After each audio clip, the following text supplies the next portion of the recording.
I'm not here. We really want this thing. This thing's moving back. Now, sometimes we do miss you on Thursday. You have got trouble to chase. So you miss that.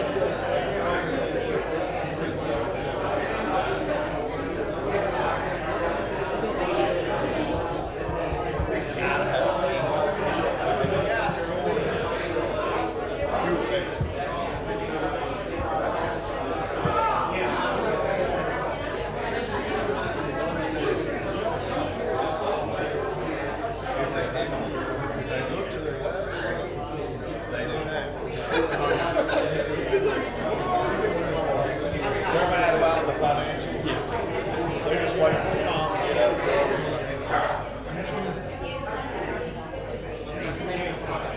So I got an idea. Yeah. This came at a round table. Well, it was actually more like a bar. No, it was. But Was it over alcohol or under? yes, a group.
That's why you're saying.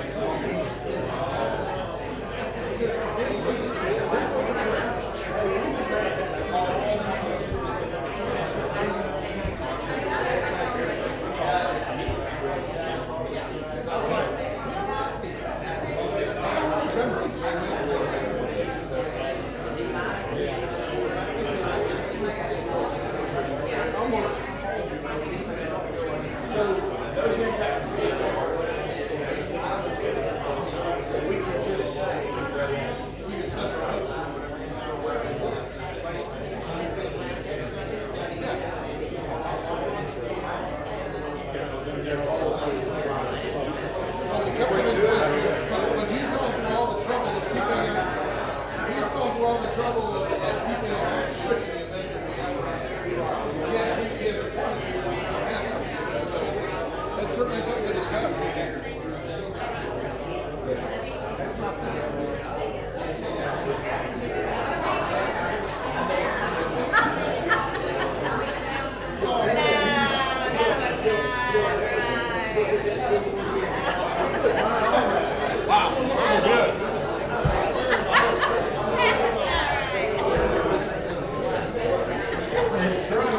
If y'all make sure your microphones are on. Make sure your microphones are on, please.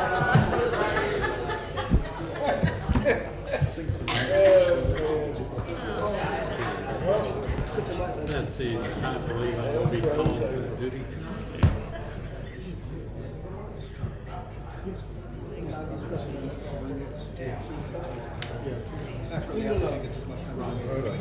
He got it. All right, here we go. Yeah, too busy. Good evening. I'll call this meeting of the Cartersville City Council to order. If you'll please stand for our invocation and pledge. Good evening. Let's pray. Dear gracious Heavenly Father, we come to you this evening and with the privilege of doing the business of the city of Cartersville. And we thank you for this city. We thank you for those who are here to participate in this process. And we ask that you would go before us, that you would give us wisdom, and that we would give ear and let everyone and hear what everyone says tonight. Go before us, and we'll give you the praise and glory for what you do tonight. And it's in your holy name of Jesus that we pray. Amen. Amen. Please join me in the Pledge of Allegiance. I pledge allegiance to the flag of the United States of America and to the republic for which it stands, one nation, under God, indivisible, with liberty and justice for all. Ms. Drake, roll, please. Carrie Hyde, Ward 1, here. Jay Stepp, Ward 2. Here. Carrie Roth, Ward 3.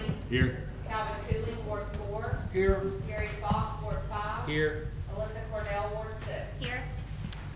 Thank you, Julia. The first order of business is the approval of our council meeting minutes from September the 5th.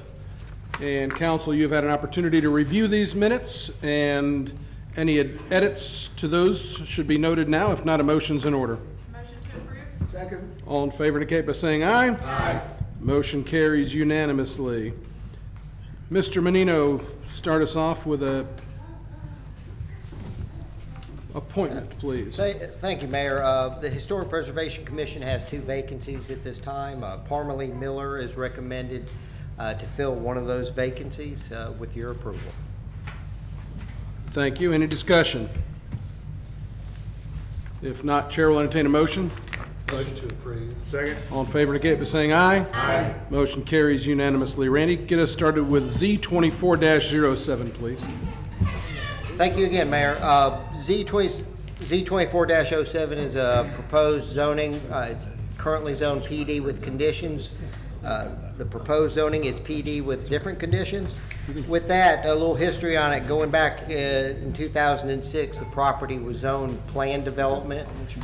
Before that, it was zoned R20 and light industrial. The planned development consisted of approximately 200 single-family residential homes, with the front of the area being commercial, approximately 19 acres. In 2022, Phase 1 of Jackson Farm started to develop the residential portion, the portion that was part of the planned development as residential. 2023, the Phase 2 infrastructure started going in for the development for the remaining single-family homes in there. Several months ago, there was a proposed change in the PD with conditions to conditions for townhome development on 12 acres in the front of the planned development. With that, they went through the Planning Commission process, and I believe it was withdrawn, never went through a final process. They've since come back again in the new proposal for that front 12 acres that's currently commercial on the approved plan, is to do a residential development of approximately 67 units, 32 of those being duplex type units, 27 ranch homes, and 8 cottage homes. With that, the plan did change in the middle of the application process, so it was submitted to all of our departments for review, and their comments were included in your package. Since then, the comments have changed a little bit, but more development related. When we got this new plan last Tuesday, it was resubmitted to our other city departments for review and comment. After that, we had a planning commission meeting. It was a pretty lively meeting. Several people spoke on the development, and with that, the planning commission did make a recommendation for approval of the PD with additional conditions. There are 8 additional conditions that are included in your package, unless you want me to read through them. But with that, Planning Commission did recommend approval of the application. Thank you. Questions for Randy at this time? Thank you, sir. As I open up the public hearing, I do want to I want to lay out the procedure that we'll go through for tonight. Certainly the applicant is able to come forward and speak and make a presentation. After that, the floor will be open to anybody who wishes to speak for or against. We will limit comments to 5 minutes per speaker. If you want to use less than that time, that's fine too. The other thing, and I'll tell you what I view my role is to make sure that council gets as much information to them to make an informed decision on the case. So what that means is once we've heard something once, we want to continue to plow new ground. If we hear the same thing 3 times, it doesn't mean it's 3 times more impactful. That being said, we're up here as volunteers and elected officials to represent the community and do what's best for the city of Cartersville, and we're happy that you're here and we're glad that you're involved, and the same goes to the applicant for that matter. So that being said, I will open up the Mayor, yes. before you do, let me just add one other Sure. comment. Thank you, Keith. Let you know for all speakers, if you're up using and you say you only speak for 3 minutes, and then after you hear 3 or 4 other speakers, you said, oh, I've still got 2 minutes left, I want to get up and speak my additional 2 minutes. You're not allowed to. Once you do your presentation, that is it. You're not allowed to do any rebuttal or anything else. Now, the applicant is allowed, after everyone speaks, to get up and address any of the concerns that were raised by any of the other speakers during that time period as part of their closing remarks. But just to remind any individual speaker, once you're done speaking, it's over with for you for tonight. Okay. And we do 2 of these hearings. We'll have another one at our next council meeting before a vote is made. Was there anybody who intended to speak this evening who did not put their name on this piece of paper to sign up? Okay. If that's the case, then I will work strictly off this sheet. If you've signed up, you know who you are. And I'll open up the public hearing for Z24-07 and ask the applicant to step forward, please. Good evening, Carl Lugents, 114 Old Mill Road. I'm here on behalf of the applicant, Smith Douglas Homes, and I have a representative with Smith Douglas also with me. It's going to be a 2-part speaking. I'm going to speak more about the development and what development looks like. He will come up after me and speak more about the intentions of Smith Douglas and their business.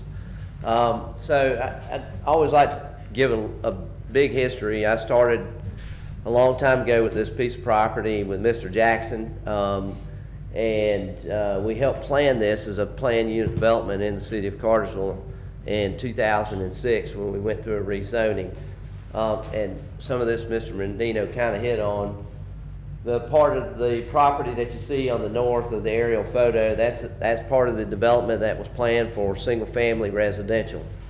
That part of the property, when we went through a rezoning in 2006, was zoned more of an agricultural, or was R20, or I guess it was an R20 use, and we rezoned it to PUD.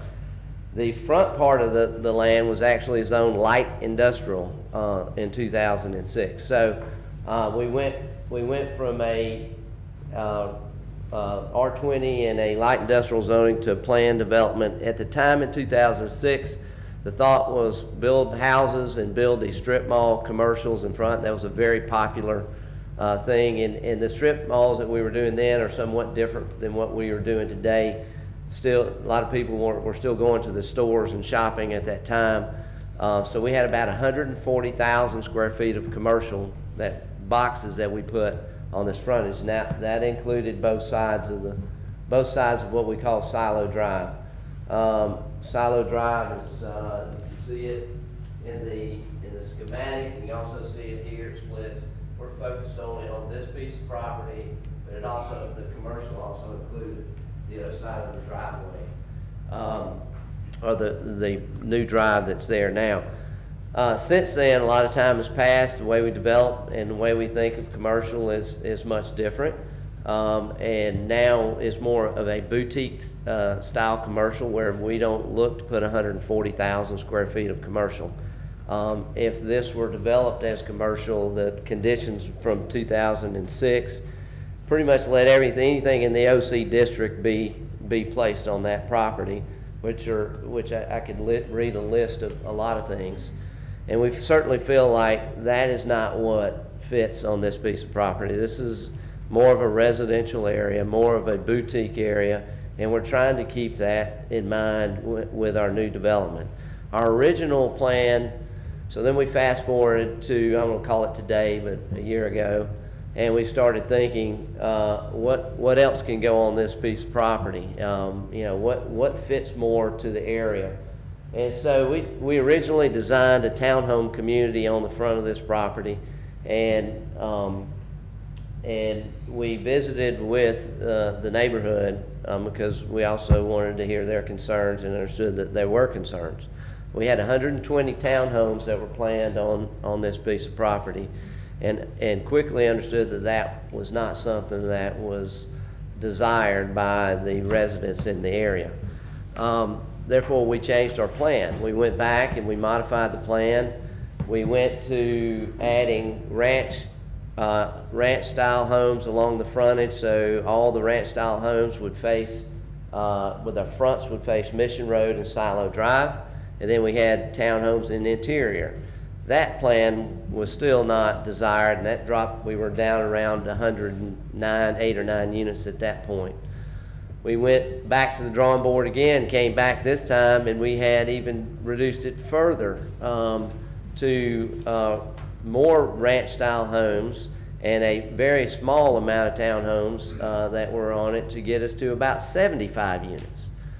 That plan was still not desired by the residents of the area, so we finally came back, and because of the cost of construction, I mean, we whittled it down to all ranch-style homes. Most of them, there are some that are individually separated and some that are connected, but they're ranch cottages is what we call them. They are a smaller footprint that we would fit in within in this area. Some are 2-car garages, some are 1-car garages. Part of the conditions from the Planning Commission was to pour all the parking areas as 2 parking spaces wide, 16 feet instead of a 12-foot driveway, which we agreed to those. I believe we've agreed to all the conditions that were placed from the Planning Commission. So currently now we've designed this for a single-story, all ranch cottages that we ended up with about 67 of those. There are 4 different products on this that as you can see, the frontage, that the ones along the front do look a little different. These are separated single family. These are the larger units with their fronts, their rear access, so their fronts all face the road. So when you drive by, you see the front of the unit, not the rear. So you can kind of see the ones that are separated, and you can see the other ones that are connected. And then we have a small amenity area. We did place a pickleball court because the marketing, Smith Douglas marketing, say, hey, this was very popular in this age-targeted community. And so we have a gathering space, but we've also heard that, you know, from some people that maybe pickleball is not desired at that location. So that could either be a pickleball court or it could be an open space just for general use. We do have a small dog park, and then again we have a pond much similar. So the pond you see on the north is actually, this photo was taken during the construction so that you can start to see the shape of the pond that was done for the original Jackson Farm development.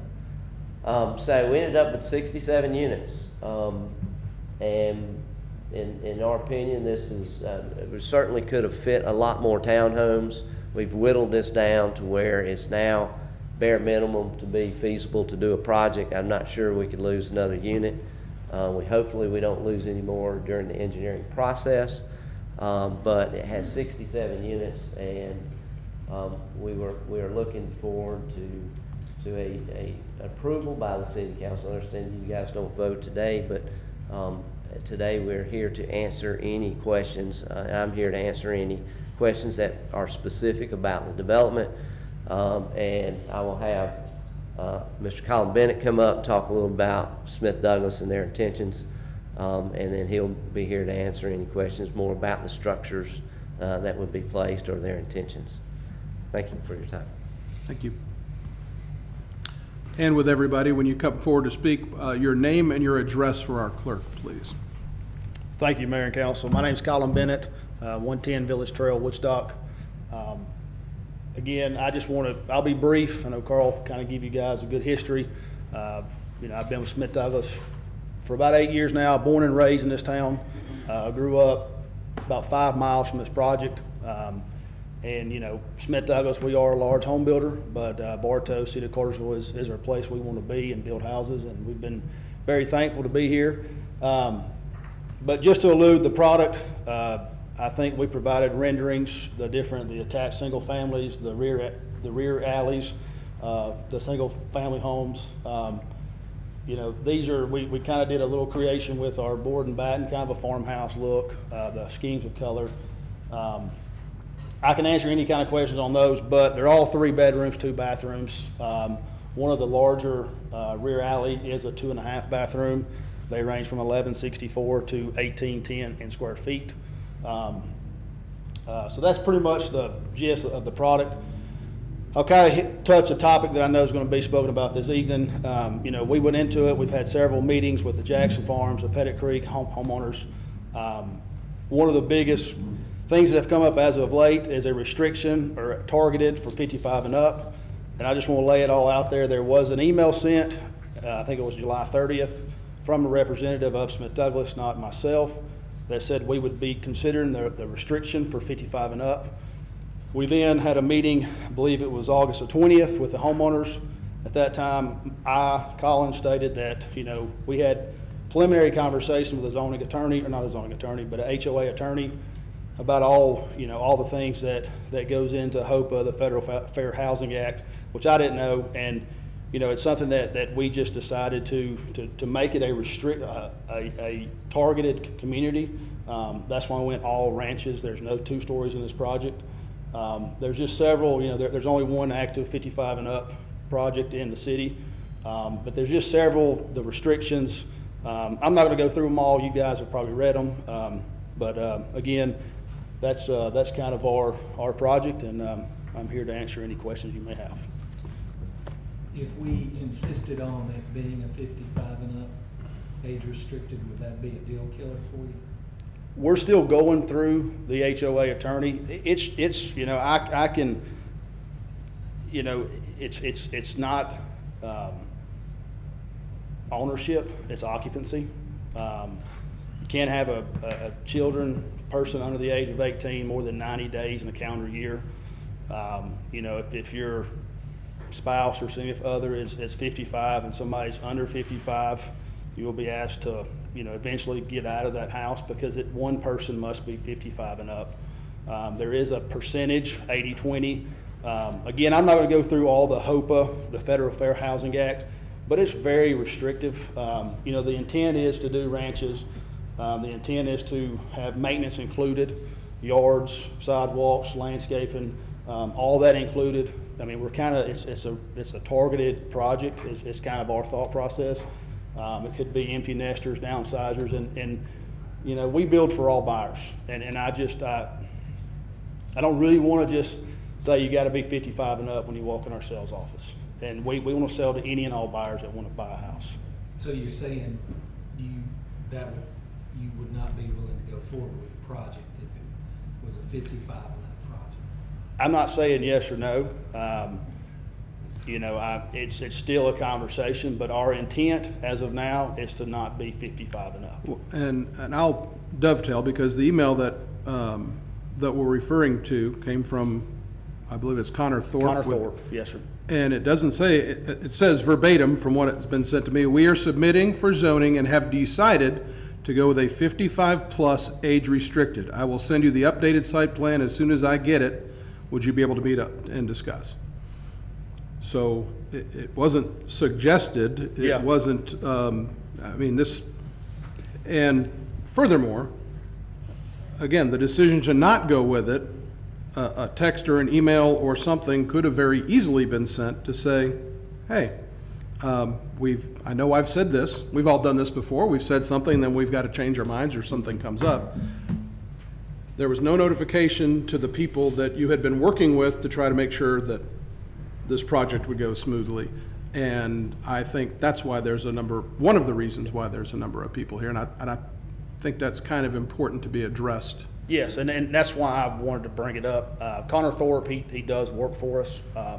I didn't know he sent that until as of late. I really didn't know he sent it the day of the meeting we had on August the 20th. But there's several individuals that were there at the meeting that are here this evening that heard me speak that evening, and I did say it's not a yes or no. We're thinking about it. We're working through it. And I mean, I've had 2 or 3 conversations with HOA attorneys, because Smith Douglas Homes has never done a HOPA age-restricted guidelines following the Fair Housing Act. You know, not to put words in Connor's mouth, but he didn't really know as much as we know now of how restrictive it is. So I'm sorry that he sent that. I had no idea. I know Connor, Colin, some folks think that I sent it, but I did not. But it was mentioned at our meeting that it was not a yes nor a no. It was just, we're looking at it. Our biggest thing is, again, buyer walks in, you know, and I don't want to get all technical because I don't really know all the ends with sales agents, but showing IDs, and I got to see your ID to buy a house, and they may buy a house, but again, it's occupancy. It's ownership. So the HOA's got to manage it. They've got to meet once, twice a year, get IDs, make sure everybody's the right age. But 2 years. Yeah. So yeah. Again, I've read some of it. It's a document I've got right here. But it's just very restrictive. And we just at Smith Douglas right now just really don't want to restrict our buyers to 55 and up. Can I ask you a question? Yes. So between the county and the city, let's just say recent, I won't give you a timeline, but recent, how many homes do you think y'all built between the county and the city, recent?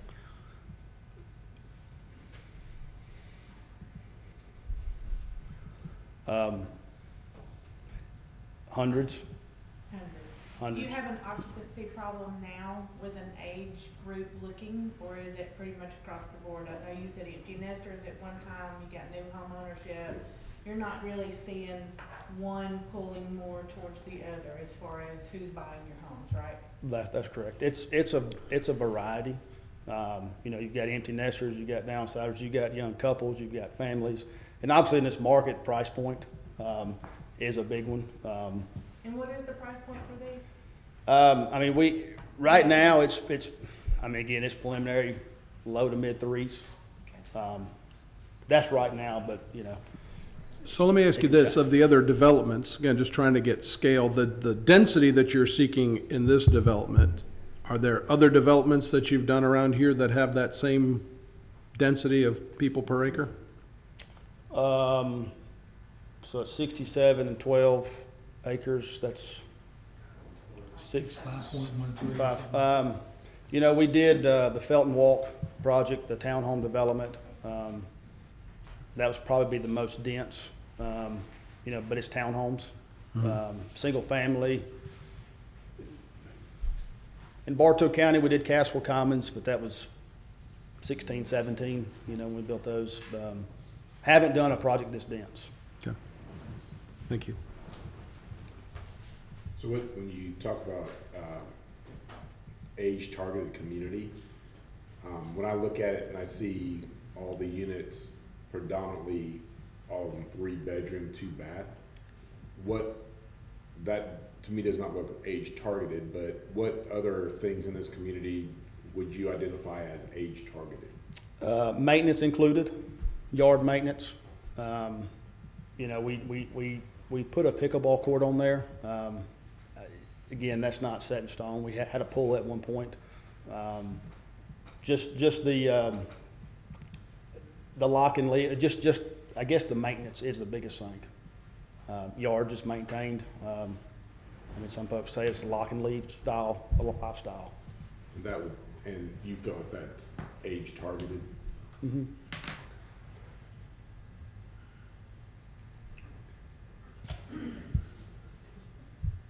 Any other questions at this time? Thank you, sir. Can I ask one? Absolutely, it's why we're here. On-street parking. I mean, I know all of them, or most of them have, a lot of them have one car. when I think about 3-bedroom homes, I don't know a lot of 3-bedroom homes who have one car. Are you gonna have on-street parking, or I know there's a restriction in there, or there's about 16-foot wide driveways, is that right? Yeah, so there is one plan. It's one of the attached single families. I think it's the one in pink.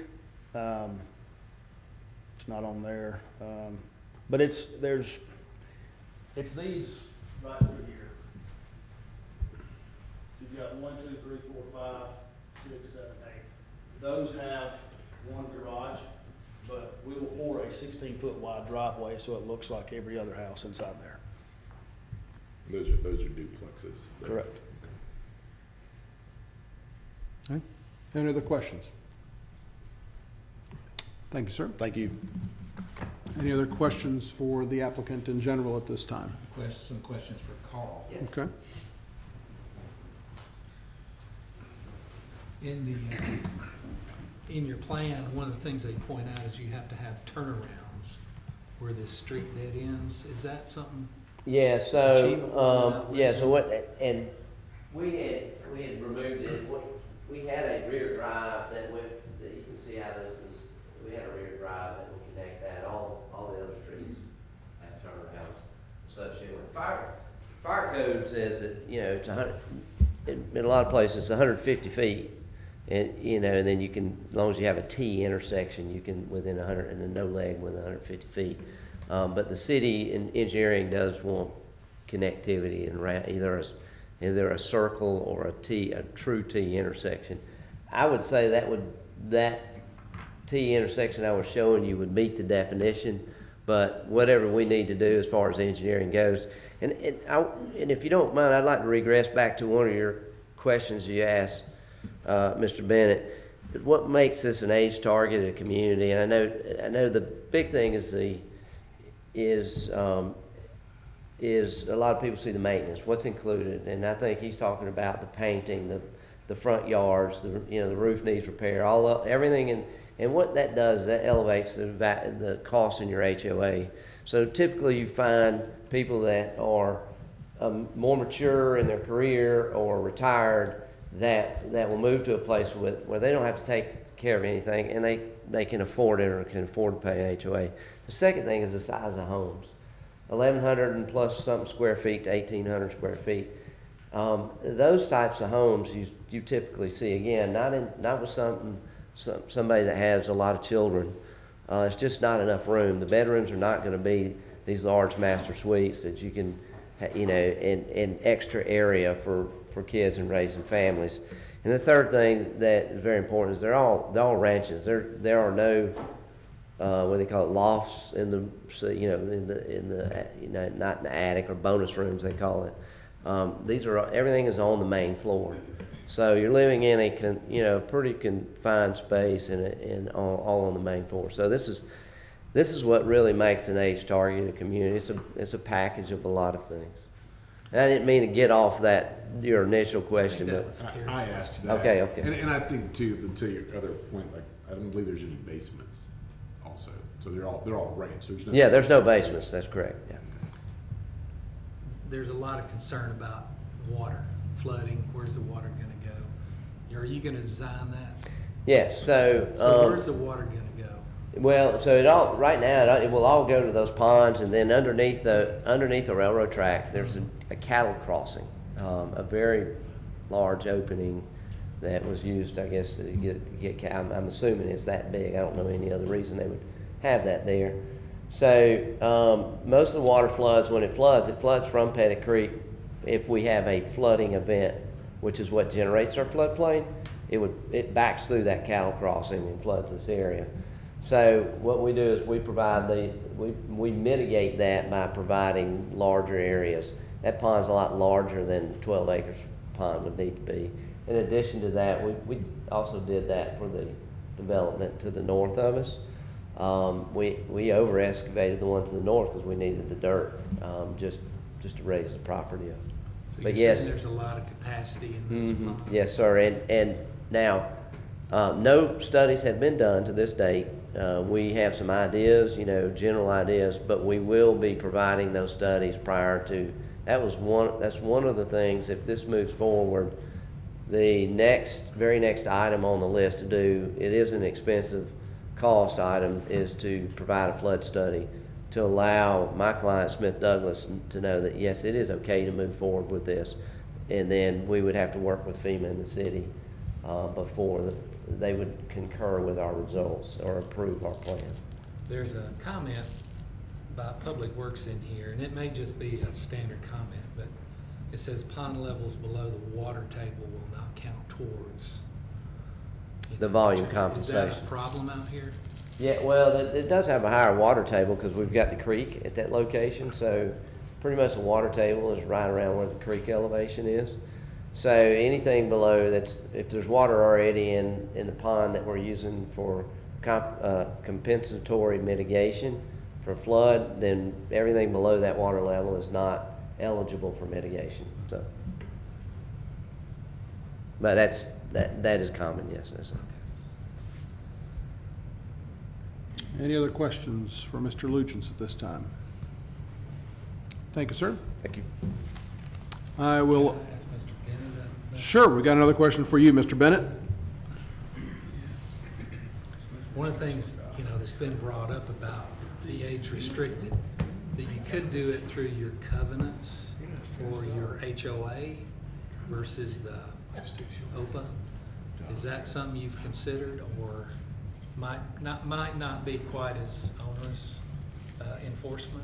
We would consider that. There's two community, or there's one in this town that does have very just said owner shall be 50 and up, but it's everybody would assume that it's 55 and up.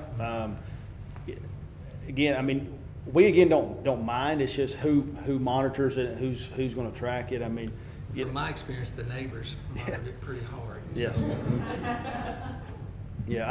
Again, we just, and again, even if it's you have a percentage, but when you go into a new construction, you can't assume the 80-20. Like you have to go into it 55 and up because it's occupancy, not ownership.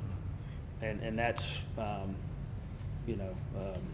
but we don't have any problems with putting some kind of verbiage in there of some age. Just the HOPA guidelines is just very restrictive. I don't know if this needs to go to you or to Mr. Lugents, but one of the conditions that was put on the property, you agreed to it.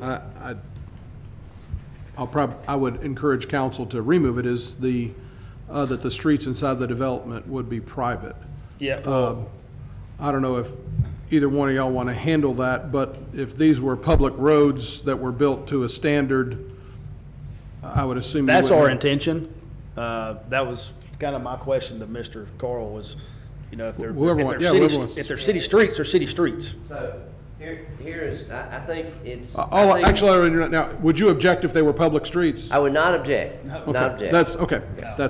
But we have to leave that up to engineering to tell us whether they're okay to take the streets.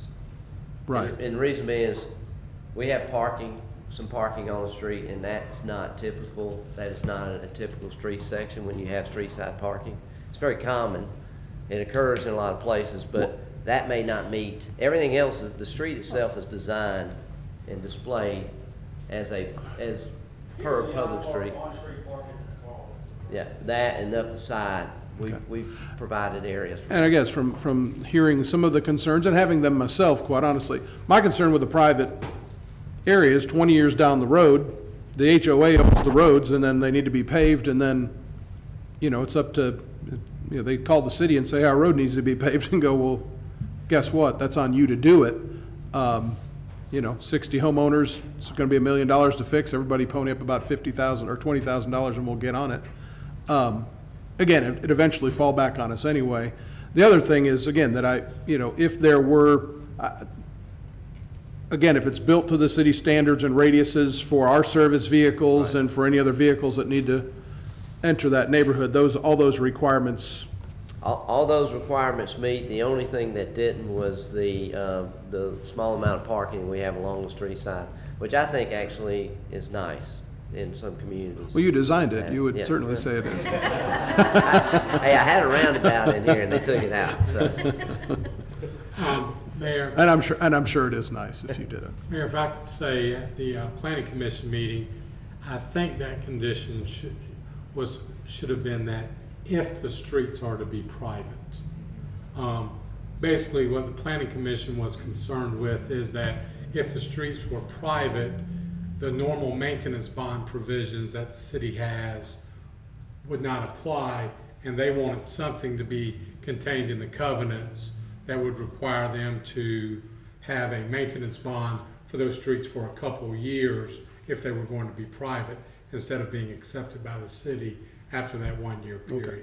So I really think that condition, if y'all even want to impose that, should actually read that if the streets are to be private, then that bond that they referenced there is required. I got you.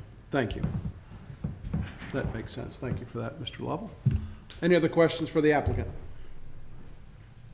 All right, thank you. Thank you.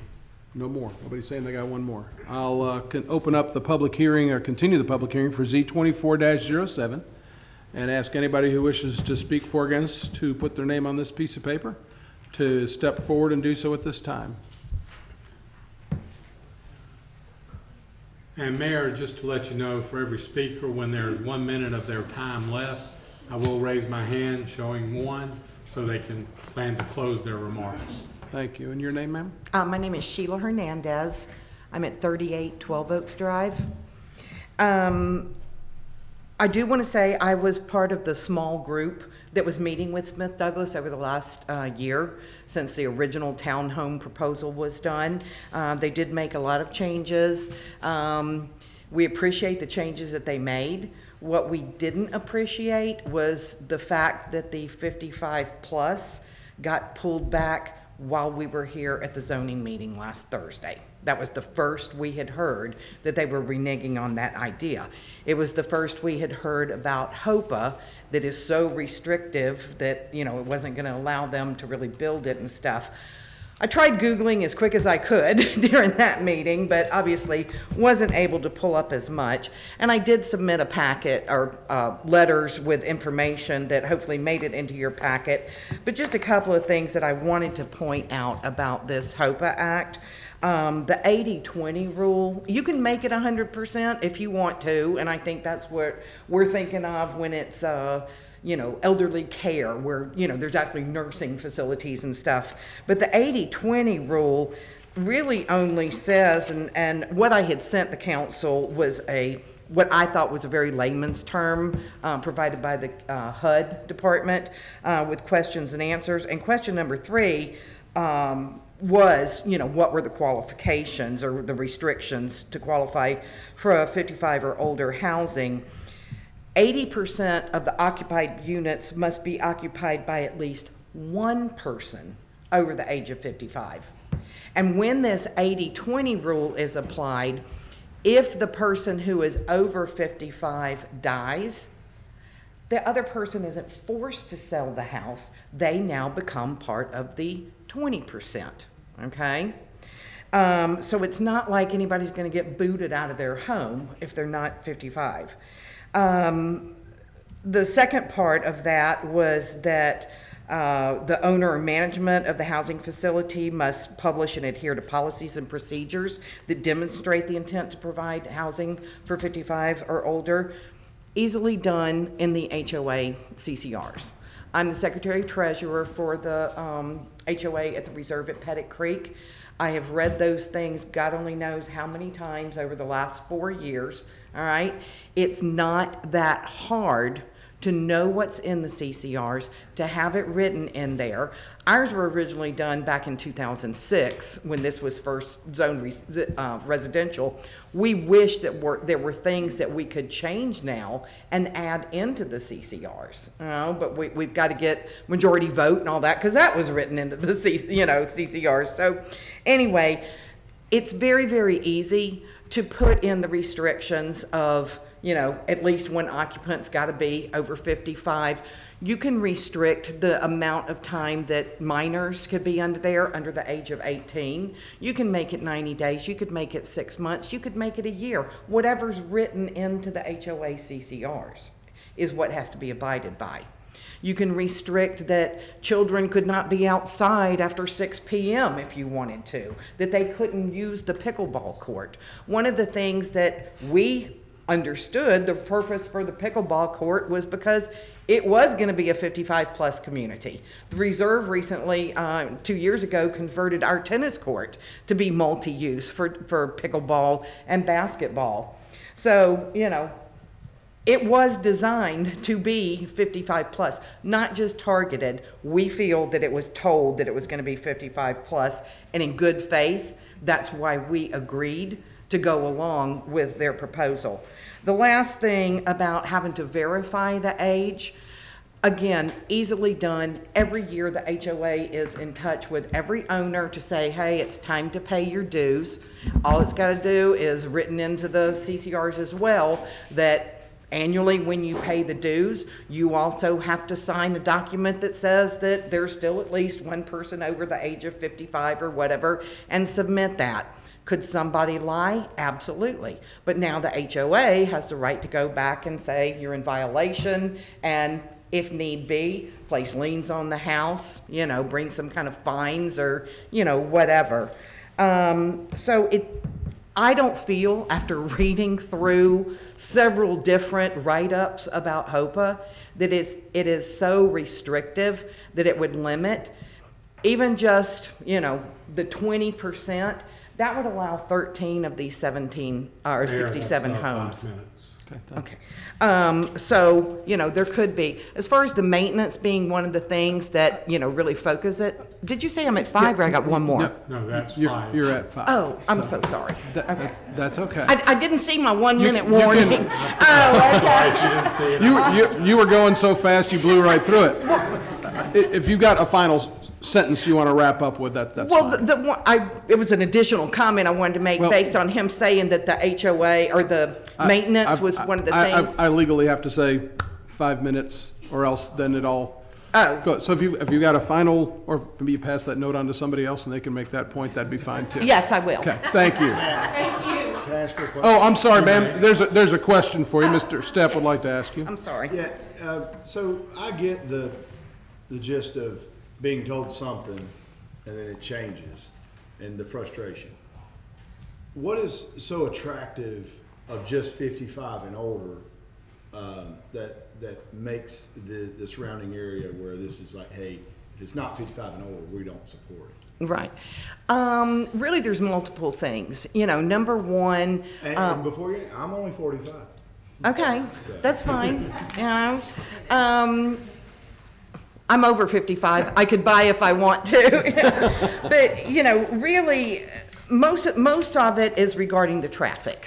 Okay? Mission Road is a 2-lane road. There's no way it's going to get widened coming into town because of the historic district. It's already a mess down there at the Fight 293 weird intersection. Nobody really knows who's supposed to go.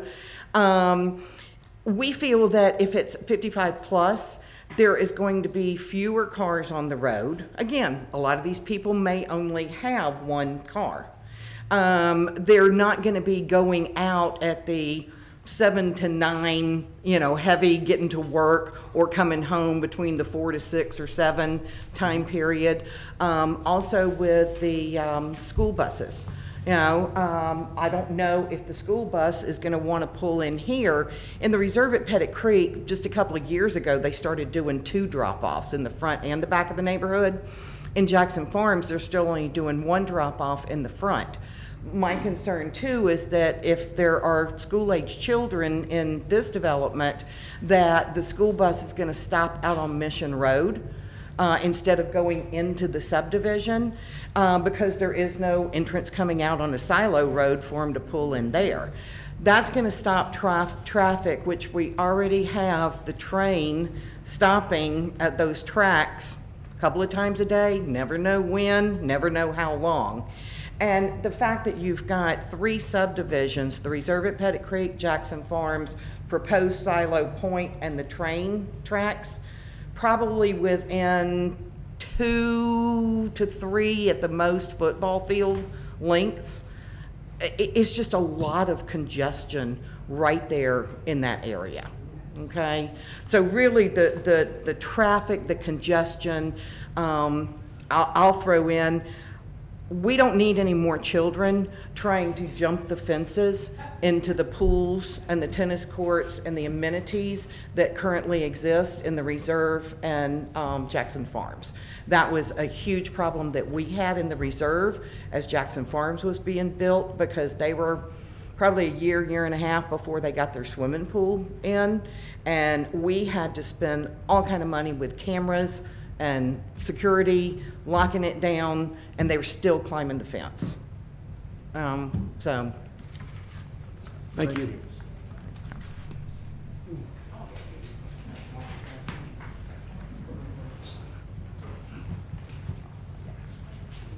Hello. Hey, I'm Dr. Rebecca Owen. I reside at 44 Jackson Farm Road, which is Lot 2. It is actually adjacent to the proposed Silo Point development.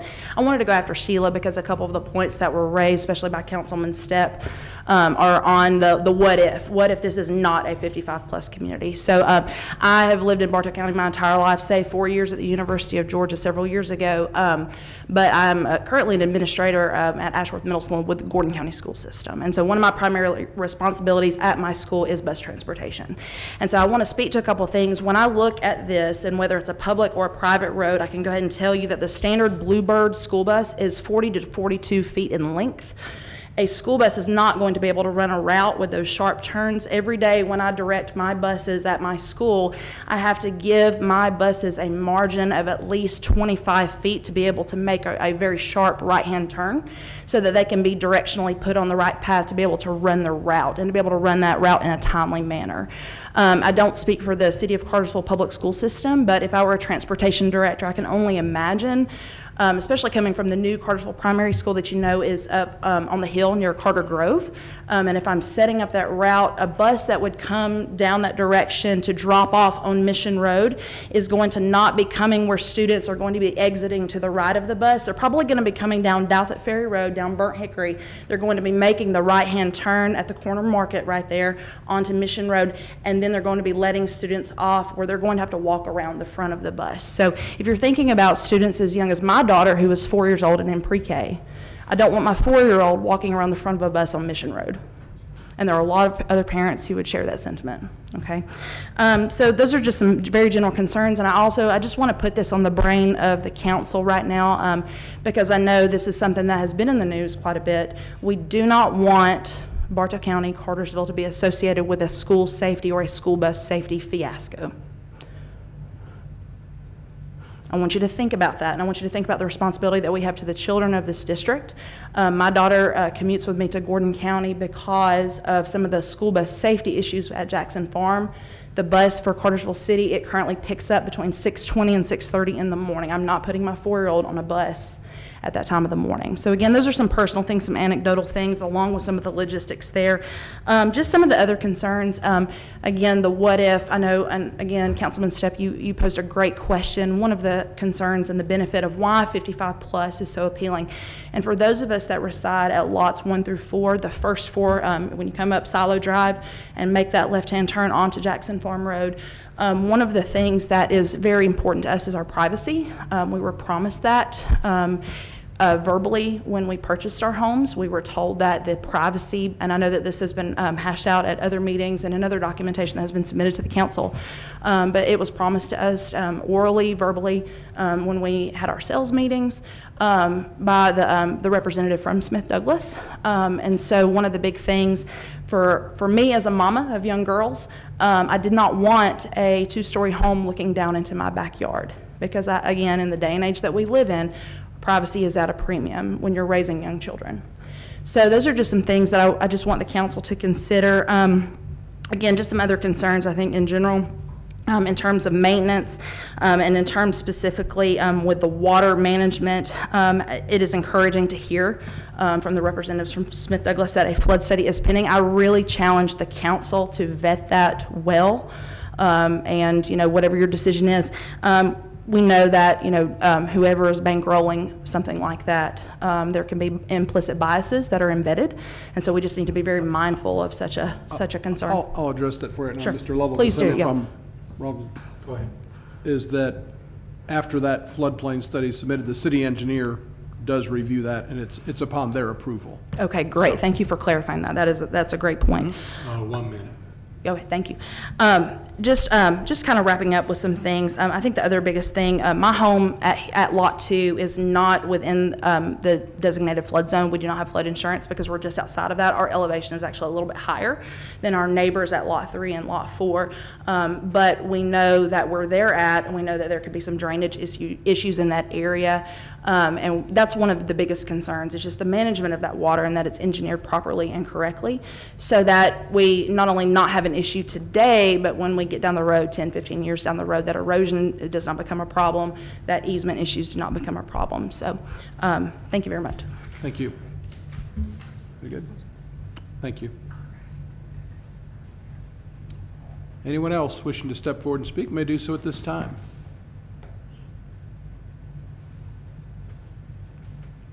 Going once.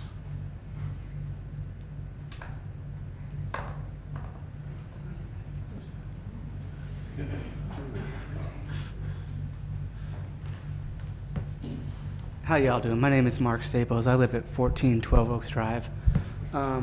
So listening to the presentation today, I heard a lot of we didn't know the rules are going to be onerous, but we don't really understand the rules, but we want you all to make a decision, and based on the fact that we don't understand the rules. I think if you're going to come here and say, we can't do a 55 and up community, you need to figure out what the rules are, because that's your job, and then know why you can't or what you can do. I mean, they have lawyers. They've said they've consulted with these lawyers. I don't understand why we don't understand the rules, and someone has to go to Google to look up what these HOPA rules are. I mean, if you don't understand the rules, then figure out the rules and then come to you guys to make a decision. But anyways, I saw that and it kind of bothered me, and I just wanted to make sure that was addressed to the committee. Thank you. Again, we're in the midst of a public hearing for Z24-07, and ask anybody who wishes to step forward to speak for or against to do so at this time.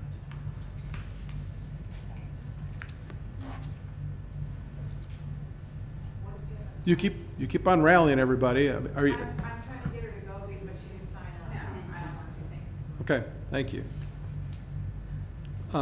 With nobody stepping forward, I will slowly close the public hearing. Mayor, I will not close the public hearing because they're allowed to give a yes, rebuttal. if I they would apologize. I've only been doing this for 16, 18 years and don't know how to do it yet.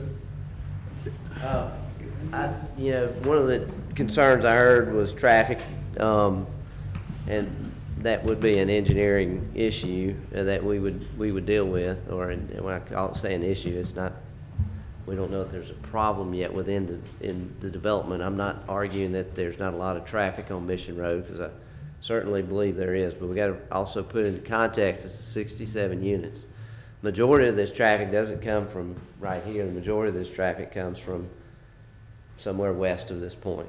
And so 67 homes of this nature does not, that when we run a trip generation, just from my experience, and I have not ran those numbers, but I can tell you, you're not going to see that much traffic. And the difference between a senior community and a community that is a non-senior community, and we're not saying that, I'm not saying it's senior age targeted, I'm just saying a senior community and non-senior community would be very minimal change in traffic.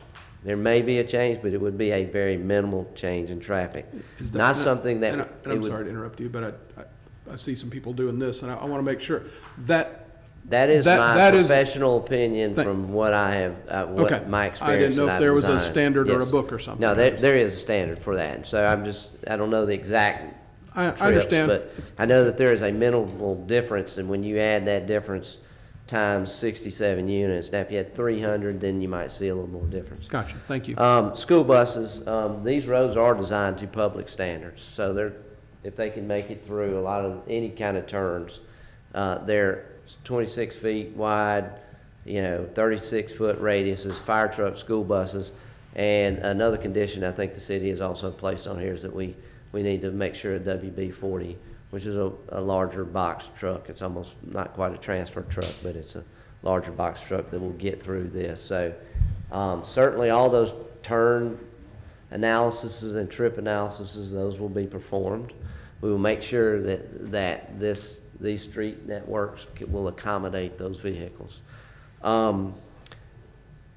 I also live here in town, and I do know that the school bus will and can stop on main roads. I think the one stops in front of my neighborhood on Pine Grove Road.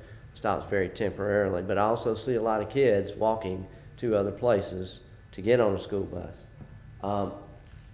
67 units is not going to generate. If this were not a senior community and this were just a standard community, 67 homes is not going to generate enough kids for a whole nother school bus when they can just walk across the street and get on the school bus that's at the front of Jackson Farm. So all this area is hooked together with sidewalks. So there's sidewalks within the community, there's sidewalks out front, there's sidewalks down Silo Drive.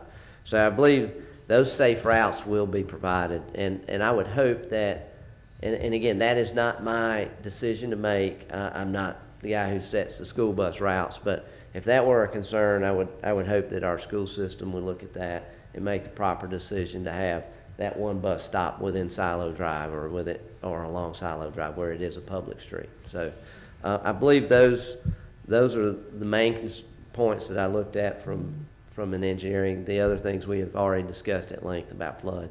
So it was traffic and flood that I heard, and I wanted to answer those questions. Thank you. All right, thank you. Mr. Bennett, did you have any follow-up on that, or are you good? Thank you. Is there the opportunity to rebut the rebuttal? No, you'll have an opportunity at the, we meet again on October the 3rd, and we'll go through the same process again, and then it'll be turned over to council for consideration. So that being said, we will move on to the next item. Before I do, I know there's many people that are here. We'd love to have you stay and watch the wheels of your local government turn. But we also understand that you've been here a while, and if I'll give you all just a minute for those of you that might want to get up and leave to go ahead and do that now, but you're certainly welcome to stay.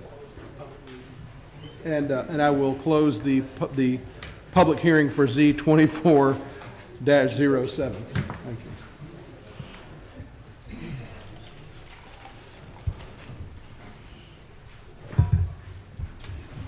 Now, I should call on Freddie to come forward while everybody's filing out, make him like a salmon and swim upstream. Thank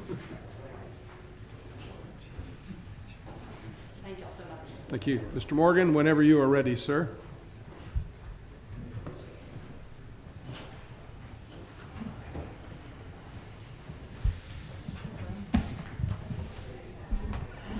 Good evening, Mr. Mayor and Council.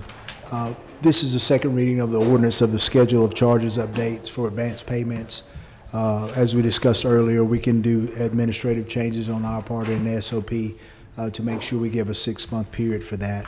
But we're asking for your approval or any of the questions you have. With the change, recommended change from changing average to to highest in the ordinance. If you will, please. Yes. Are there questions, comments, or discussion? I think we hashed it out pretty good in the work session. Okay. And the desire to change the word from highest or from average to highest is?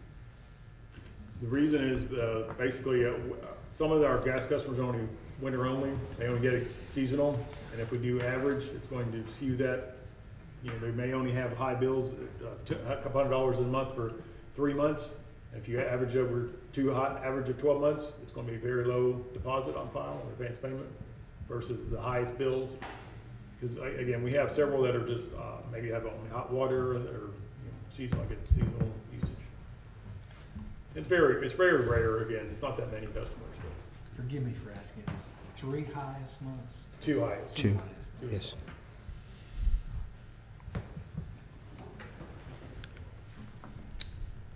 Any other discussion or questions? If there are none, a motion is in, no, there's not a motion in order, because, yes, it is, the second readings.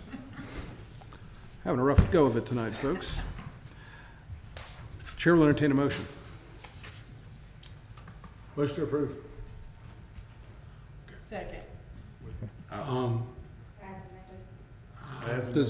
Does that motion include the verbiage of average or highest? Yeah. Okay, so as amended. Going with what y'all said. As amended. As amended, as y'all said. Or as, I got it.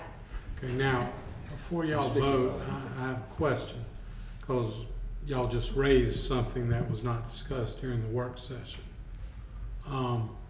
It was that it was to be the highest estimated 2 months of utility billing, whereas what you... is really what the average of the highest two, correct? Well, what y'all talked about during the work session was just highest, period, single month. So if you want it to be 2 months, a highest of 2 months, then we need to do an additional amendment to the ordinance. Because what was discussed during the meeting and the amendment that was approved is just changing average to highest. See, what I thought we were doing was taking the 2 highest months and taking an average of those to get that total. That's because they've always taken the The ordinance always said to the highest two. 2 months. Well, how the ordinance reads is, as amended right now, 2 times their highest estimated or actual monthly utility bill. So that's not an... So we're taking their one bill, multiplying it times 2. Correct. And that's it. Yes.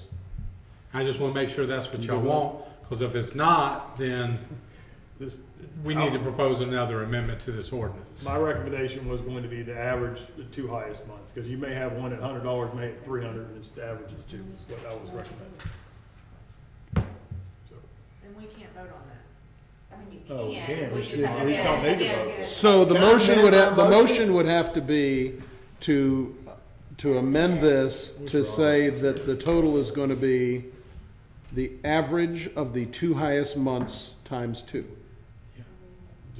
Well, actually, what the amendment would read is, of 2 times the average of the highest 2 months on their estimated utility or actual monthly bill.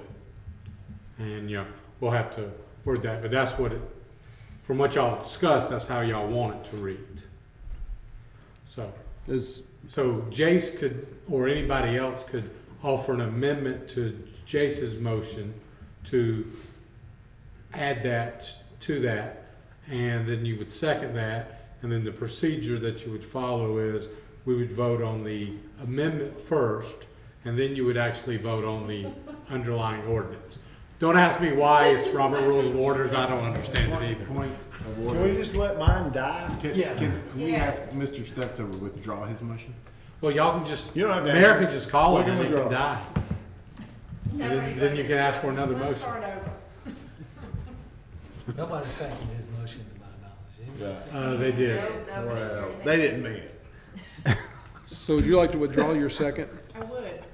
Would anybody like to second it? Motion dies for lack of a second. Is that going in the paper? Yes. Front page. Yes. Front page. Yes. Did you get all that? So, Or on the radio. so now, it already is.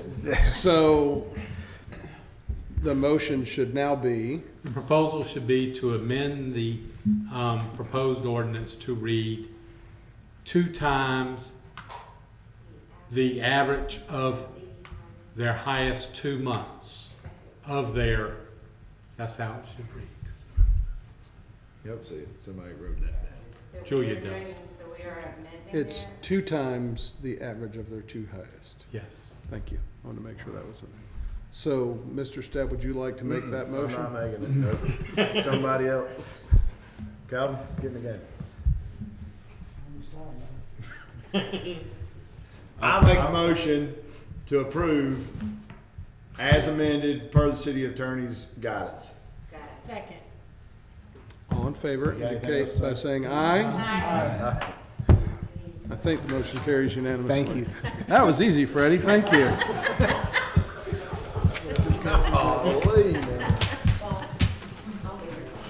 While we're at it, we have to add 3 items to the agenda. Let me just do that now. Chair Wellington. Second. All in favor indicate by saying aye. Aye. 3 items added. Mr. Porter, you've got an amendment to the Civic Center renting Yes, ordinance? this is second reading. This is to lift the restriction on regularly scheduled meetings as part of our requirements currently, and I recommend that for your approval. Thank you. Questions, comments, or motions? Motion to approve. Second. All in favor indicate by saying aye. Aye. Motion carries unanimously. Mr. Pabst, you are up, and then Mr. McKee, you're on deck. Good evening, Mayor and Council. Parks and Rec is looking for approval to purchase a Exmark diesel 144-inch mower. This will be used to maintain our ball fields, keep them fast and sharp, and help with the weed control. So this is a budgeted item. It would come out to $66,794, and we look for your approval on that. Thank you. Any discussion? I have a question. Please do. Are these same models that we had before, or is this a different frame? This will be different. Yep. This is obviously a bigger mower. Be able to handle a lot more. What we have right now are the Hustler 104s. Those are the other big mowers we have, but this is obviously 40 inches larger. And we do have some Exmarts, but they're just different, chassis. We have multiple different kinds. So These are dedicated to use? Yes, these will be primarily used for the ball fields. Yep. Thank you. Any other questions? If not, a motion's in order. Motion to approve. Second. All in favor indicate by saying aye. Aye. Motion carries unanimously. Thank you, Eric. Mr. McKee, you are up, please, sir. Good evening, Mr. Mayor and Council. The first item that we have tonight is the Electric Department is requesting approval to purchase a 3-reel cable pulling trailer. We received 3 quotations and deemed the quotation from Brooks Brothers Trailers to be the best based upon price and lead time. We request authorization to purchase the trailer from Brooks Brothers Trailers in the amount of $87,864, and this is a budgeted expense. Thank you. Any discussion? If not, a motion's in order. Motion to approve. Second. All in favor indicate by saying aye. Aye. Motion carries unanimously. Continue on, please. The second item that we have tonight, the Electric Department requests approval to buy 16 replacement welded gear lockers from Mason Hall and Company Incorporated of Mapleton, Georgia for $14,705. This request is budgeted and recommended for approval. Thank you. Any discussion? If not, a motion's in order. Motion to approve. Second. All in favor indicate by saying aye. Aye. Motion carries unanimously. Last item for you, Tom. And the final item, the Electric Department requests approval to purchase a replacement pickup truck. This truck will be replacing a 2008 Ford F-150 with about 148,000 miles on it. The truck that we're looking to purchase is a 2024 Ford F-150 four-wheel drive crew cab from Prater Ford in the amount of $49,648.16. This request is budgeted and recommended for approval. Questions, comments, or motions? Motion to approve. Second. All in favor indicate by saying aye. Aye. Motion carries unanimously. Thank you. Chief Champion, you've got a couple tonight. Good evening, Mayor and Council. This first item is for the fire department seeking approval for purchase of a Motorola Consulette. This will be for Station 5. It does serve as the primary radio as well as the alerting system within the station. We sought quotes from our Motorola representative for a total of $9,318.15. This is a budgeted item for Station 5. Thank you. Questions, comments, or motions? Motion to approve. Second. All in favor indicate by saying aye. Aye. Motion carries unanimously. Next item, please. The next item is also fire department approval for Motorola radios. These are mobile radios that actually go in the apparatus that will be arriving in early 2025. These items were quoted for Motorola for a total of $9,022.78. This is a budgeted item. Thank you. Any discussion? If not, a motion's in order. Motion to approve. Second. All in favor indicate by saying aye. Aye. Motion Thank you. carries unanimously. Thank you, Chief. Mr. Porter, you got the next couple here. Yes, Mayor, we have the annual employee lunches coming up and looking to use a company called Gas and Street Eats to cater that event, and I recommend that for your approval. Thank you. Questions, comments, or motions? What are they serving? There's a couple different menu items, and we'll share that with Mayor Council to be there. Wow. That was a political answer if I ever heard one right there. I don't have the menu memorized, there's a couple different things, so. Motion to approve. Second. All in favor indicate by saying aye. Aye. Motion carries unanimously. I believe that. Hopefully it'll coat your stomach as good as Dan coated answering that question. Oh, it is? I know.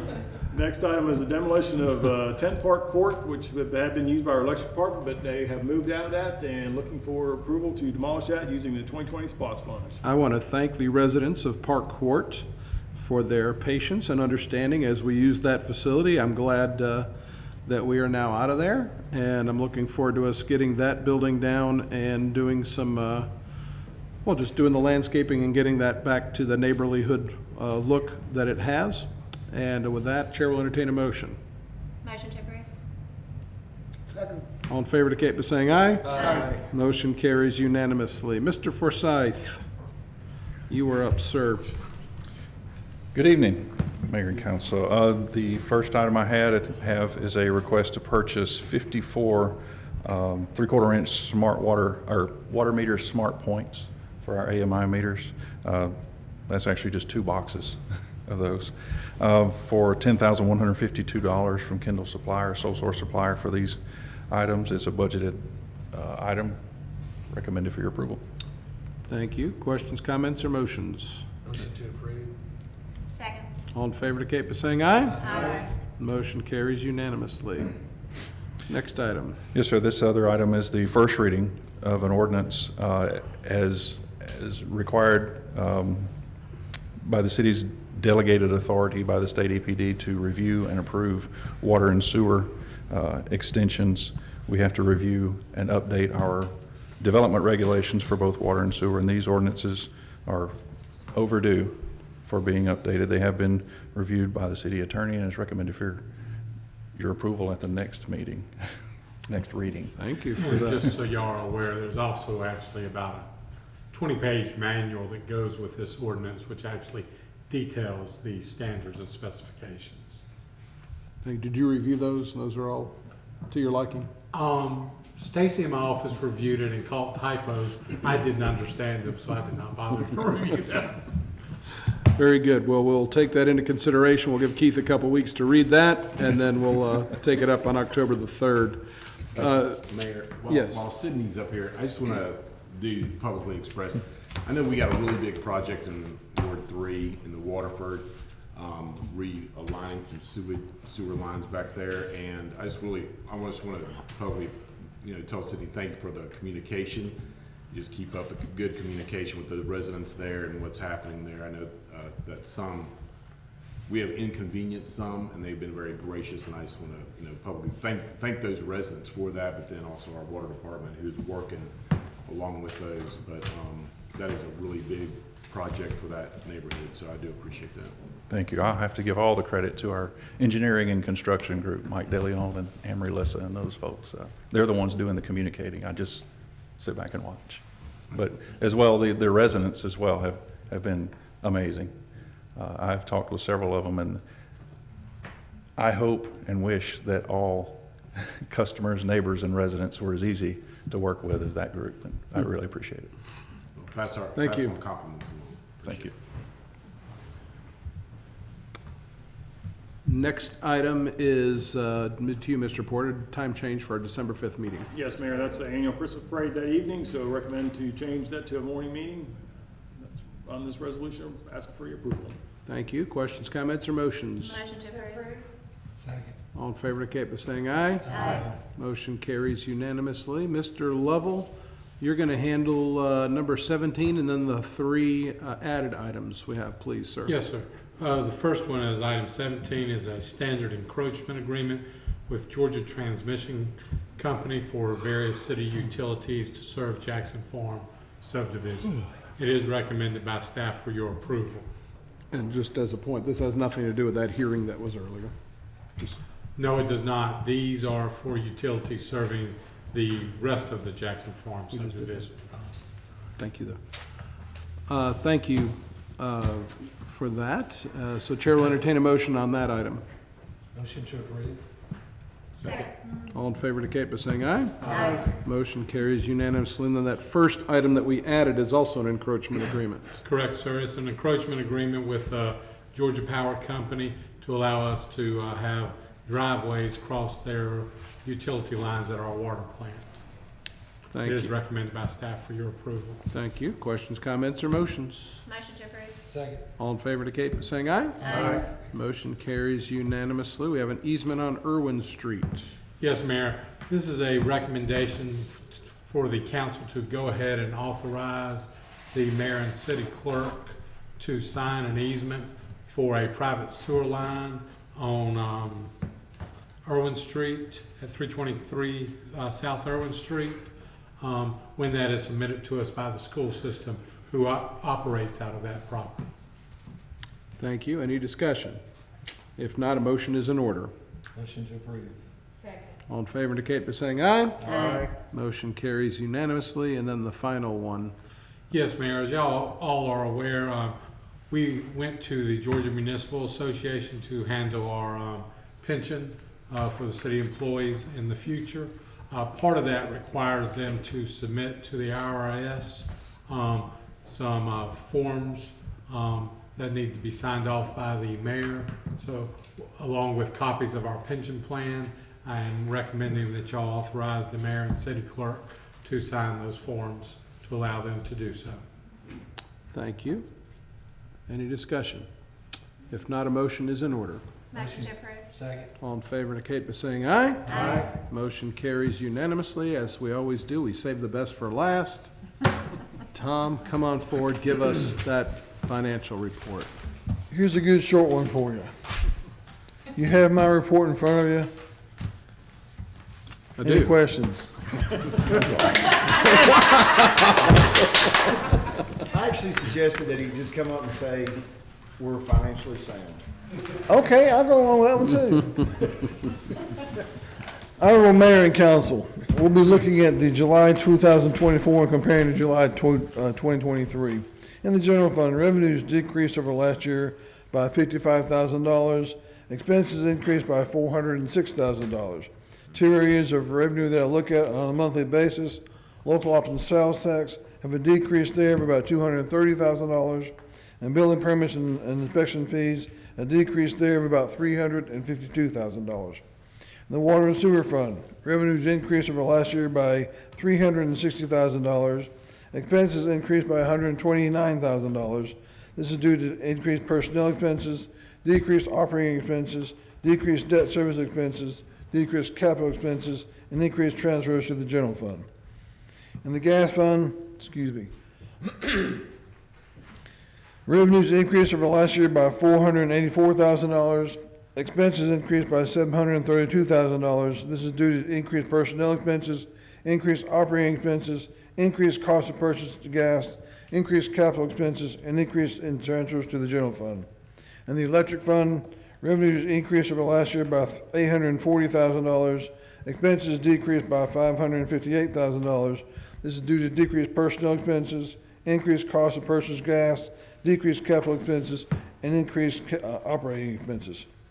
In the stormwater fund, revenues increased over last year by $9,000. Expenses decreased by $73,000. And this is due to decreased personnel expenses, increased operating expenses, and decreased capital expenses. Solid waste fund, revenues increased over last year by $249,000, and the expenses decreased by $4,000. This is due to increased personnel expenses and decreased operating expenses. Finally, in the fiber optics fund, revenues increased over last year by $10,000. Expenses increased by $18,000. This is due to increased personnel expenses and increased operating expenses. Our cash position for the month of July 2024, total unrestricted cash balance is decreased.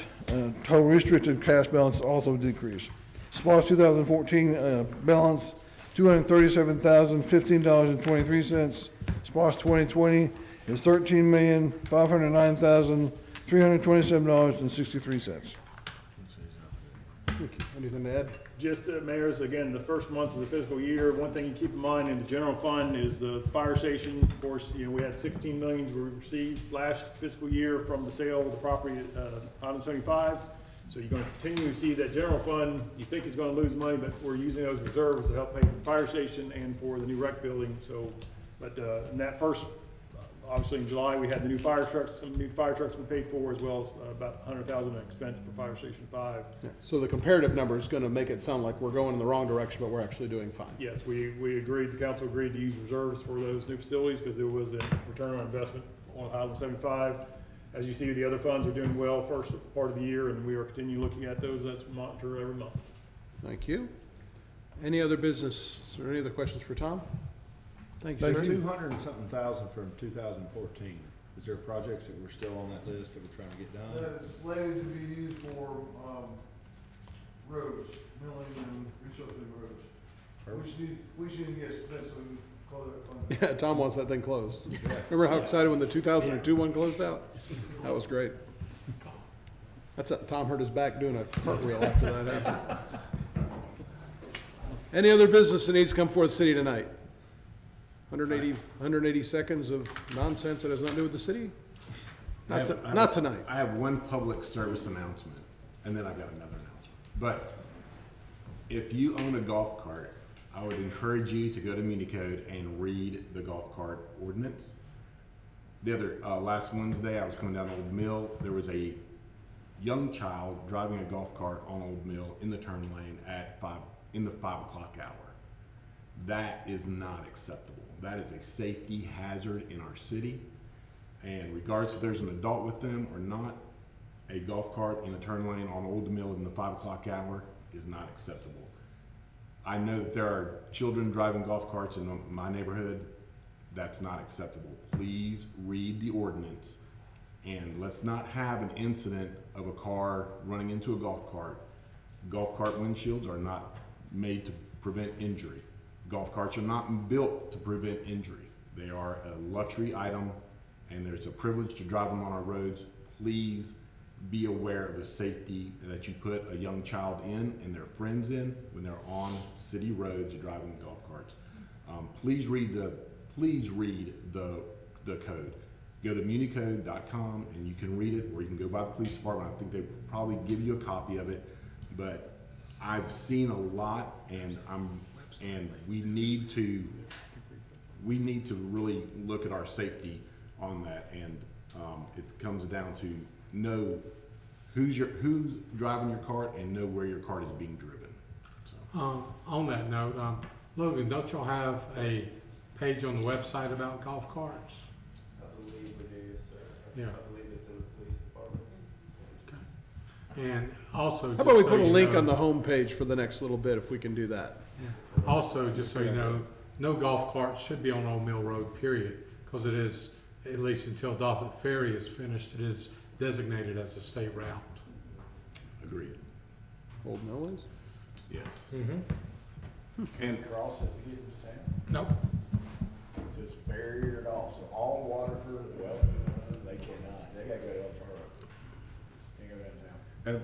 The other announcement I have is that this Saturday, on a much brighter note, is the beautiful Back Road Century Bike Ride, which is starting at Anheuser-Busch, which is a great fundraiser for Hickory Log Personal Care Home. And it'll be great weather, so if you ride a bike, come out, sign up, and be a part of that great event. We want those 1,000 people to be safe on our roads too. We want to look out for them, so. Yield to the bicycle. Very good. Give room, share the road. Share the road. Any other business to come before the city of Cartersville tonight? Chair will entertain a motion to adjourn. We're adjourned.